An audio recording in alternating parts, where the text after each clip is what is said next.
दिवसेंदिवस हा समाज खूप खराब होत चाललेला आहे.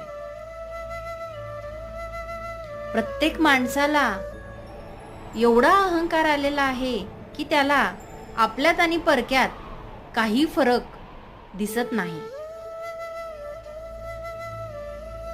स्वतःची ओळख विसरून जात आहे. इथे कलियुग आहे.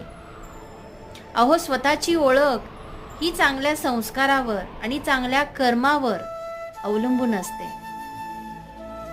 पण काही लोकांना हे समजत नाही.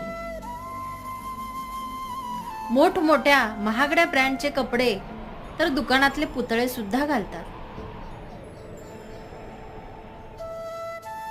पण सगळ्यात मोठी श्रीमंती ती ही आहे की तुम्ही किती सत्कर्माने वागता आणि सत्कर्माने जगता.